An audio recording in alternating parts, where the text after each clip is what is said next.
La première partie, les premiers exercices de ce chapitre consistent à regarder si les situations sont proportionnelles ou pas. Donc dans l'exercice 7, page 83, c'est un peu la question enfin c'est la question qui nous est posée. On a donc un tableau et on se demande si ce tableau décrit une situation de proportionnalité.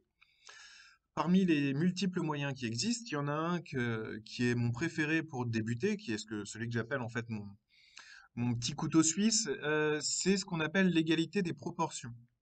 Qu'est-ce que c'est? Je rappelle la question, hein. Si dans un tableau, donc,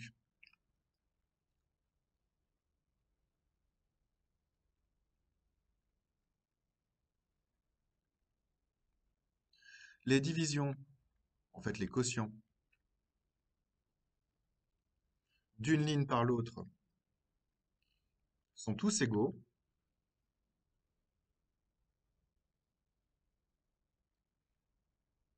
et c'est important que ce soit tous,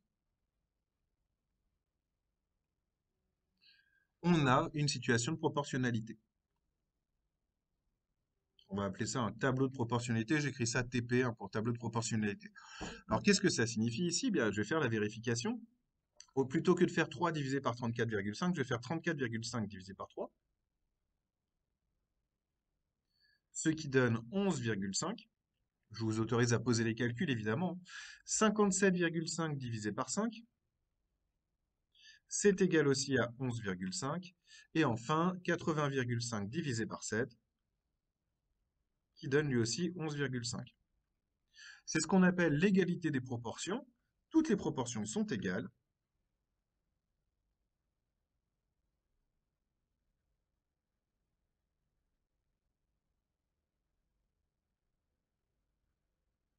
Donc, c'est un tableau de proportionnalité. Une proportion, je rappelle que c'est en fait tout simplement diviser une quantité par une autre. Donc là, par exemple, la division que l'on vient de faire, elle nous permet de dire que à 1 litre de peinture correspond une surface peinte de 11,5 mètres carrés. C'est la petite remarque finale, hein. Le calcul qu'on vient de faire, qui s'appelle aussi le coefficient de proportionnalité, c'est celui qui permet de passer de la ligne du haut à la ligne du bas, et ça signifie que pour 1 litre de peinture, permet donc de recouvrir